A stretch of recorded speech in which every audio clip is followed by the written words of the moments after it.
Matheus da Costa Meira, mais conhecido como o Atirador do Cinema, foi o responsável pelo massacre na Sala 5 do cinema do Morumbi Shopping, em São Paulo. Na tela era exibido o filme O Clube da Luta, e segundo o próprio atirador, foi a inspiração para cometer o crime. Fala, meus amigos, bem-vindos ao canal Histórias e Café. O caso que eu trago hoje aconteceu aqui em São Paulo, no Shopping Morumbi. Na época, esse caso chocou muito a população, pois não tínhamos relatos de casos de atiradores aqui no Brasil. Também chocou muito porque o autor do crime era um estudante de medicina. E foi muito contraditório, né? Porque ao invés de salvar vidas, ele tirou várias vidas. Vou preservar o nome da família do autor do crime, pois não acrescentem nada na história e eles estão tentando seguir a vida deles. Já peço então que vocês se inscrevam no canal, deixem seu like, ativem o sininho para não perder nenhuma notificação. Peço também para vocês me seguirem lá no Instagram, Casos e Café Oficial,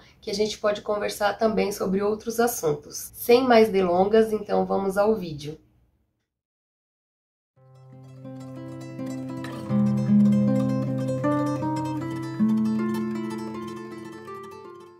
Matheus da Costa Meira nasceu em 4 de abril de 1975.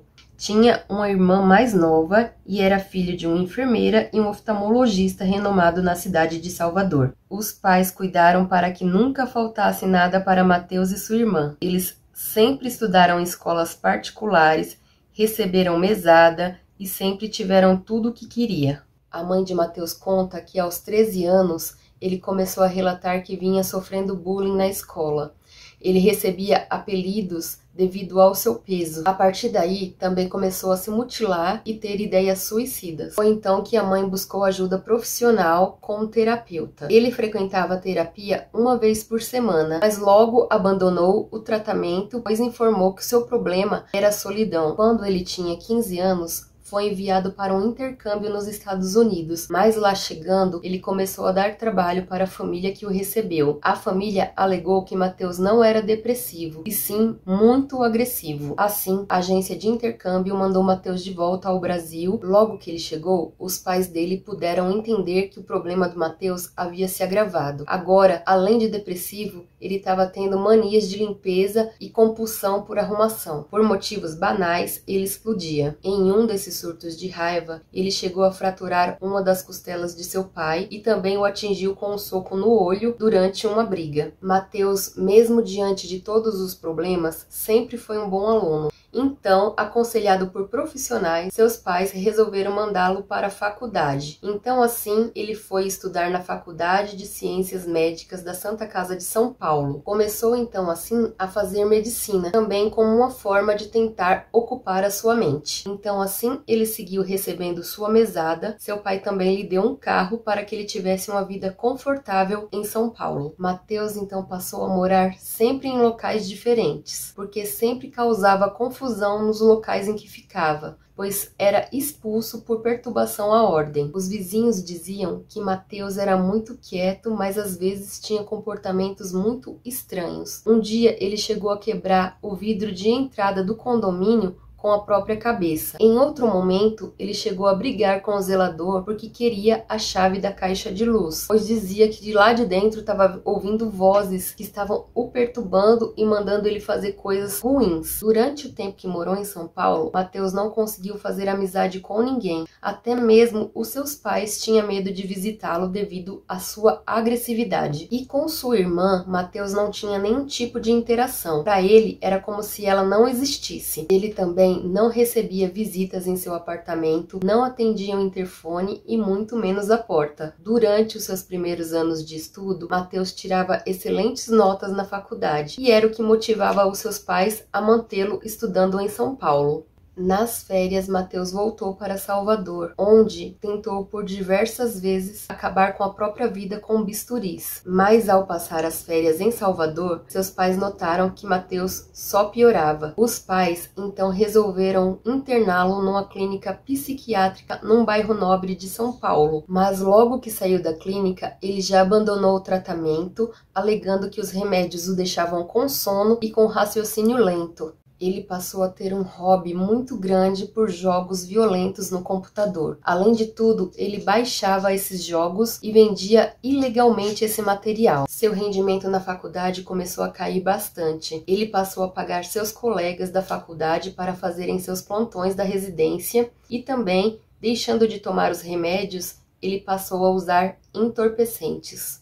Sua mania de perseguição passou a aumentar bastante. Ele dizia que era perseguido nas ruas e observado através das janelas. Alguns dias antes ao dia do tiroteio no shopping, ele havia se envolvido em um acidente de carro, onde teve que deixar o seu carro na oficina mecânica. O seguro liberou um carro para que ele dirigisse enquanto isso. Só que como seu carro era de câmbio automático, ele não sabia dirigir o carro que o seguro liberou, contratando assim os serviços do mecânico para dirigir o carro para ele. Ele passou então assim a ter uma interação com esse mecânico. Ele pediu que o mesmo o ajudasse a comprar uma submetralhadora 9mm, pois ele alegava que estava sendo perseguido. Com a ajuda do mecânico, Matheus comprou então a arma que queria com os traficantes da região. Então, na noite de 3 de novembro de 1999, Matheus estava há 15 dias de se formar e contava com 24 anos. Ele seguiu para o shopping Morumbi, onde pegou a última sessão do cinema daquela quarta-feira. Ele sentou-se na primeira fileira e assistiu parte do filme. Depois de algum tempo, ele pegou a bolsa que levou e foi até o banheiro. Matheus arrumou confusão com um rapaz dentro do banheiro do shopping. Esse rapaz saiu e fez uma reclamação de Matheus ao segurança do shopping, alegando que tinha um homem com movimentos muito estranhos dentro do banheiro, com comportamentos agressivos. O filme que estava passando na sala era o Clube da Luta, um filme bem polêmico, pois o personagem central sofria de esquizofrenia e montou uma confraria para descarregar a raiva com chutes e muita violência. Ao chegar ao banheiro,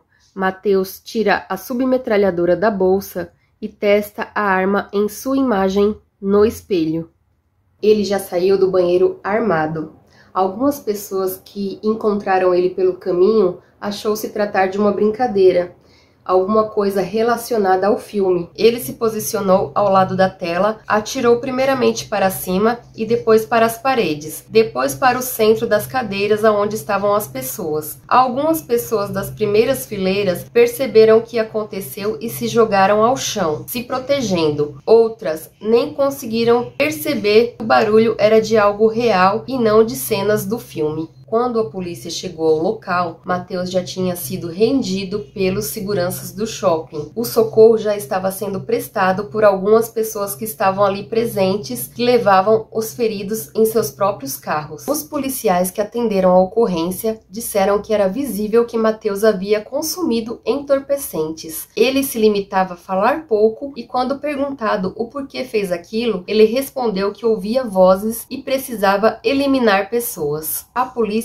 teve que retirá-lo do local pelos fundos, pois a essa altura todos ali presentes queriam justiça com as próprias mãos. Houve 3 pessoas feridas fatalmente, 4 atingidas por balas e estilhaços e mais de 15 pessoas em pânico. As vítimas fatais foram Fabiana Lobão Freitas, 25 anos, fotógrafa, Júlio Maurício Zenaites, 29 anos, economista, e Herme Luísa Jatobá Vades, 46 anos, publicitária. Segundo relatos da polícia, a tragédia só não foi maior porque Matheus não sabia manipular a capacidade máxima de tiros da arma. Ele usou a capacidade de tiros intermitentes, ou seja, um tiro por vez. Foi encontrado no apartamento de Matheus equipamentos para piratarias de CDs, munições e entorpecentes. Ele chegou a relatar que se preparou para esse evento 7 anos antes. A polícia não aceitou a alegação de que Matheus sofria de esquizofrenia, então ele foi julgado como um preso comum. Preso em flagrante, Matheus foi condenado a 120 anos e 6 meses de prisão em regime fechado. Depois de várias apelações judiciais, a pena de Matheus Mateus diminuiu para 48 anos de prisão. Assim, ele cumpriria 30 anos, que é a lei imposta pelo Brasil. Ele inicialmente cumpriu a pena no complexo do Carandiru até 2002, quando o complexo foi desativado, seguindo assim para cumprir a pena em Tremembé 2. Depois, a família conseguiu sua transferência para Lemos Brito, em Salvador, que é onde mora parte de sua família.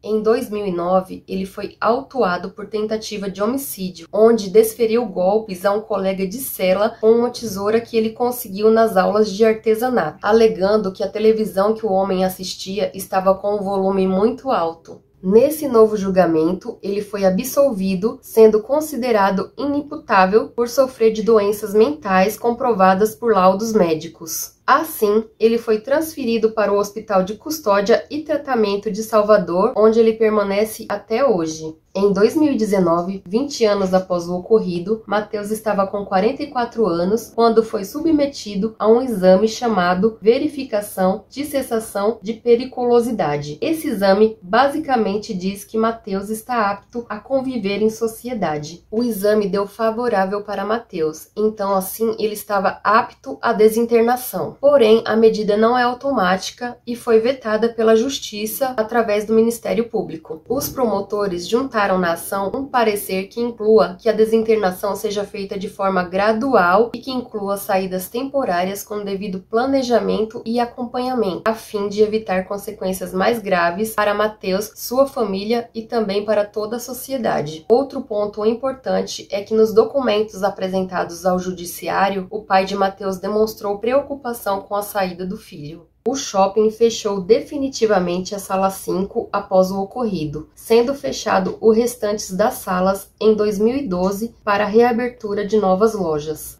Lembrando também que o mecânico Marcos Paulo Almeida dos Santos também foi julgado e condenado. Muitas explicações psicológicas e psiquiátricas foram levantadas naquela época, e também foram levantados vários debates e discussões sobre qual idade seria ideal para que crianças e jovens tivessem acesso a jogos e filmes violentos. E essa foi a história de um simples passeio ao shopping que terminou em uma tragédia nunca vista antes no país. E aí, vocês já conheciam essa história? Se vocês sabem de alguma coisa que eu deixei de contar, deixa aí nos comentários e eu vou estar acompanhando tudo, tá bom? Então eu vou ficando por aqui. Um beijo e até a próxima história.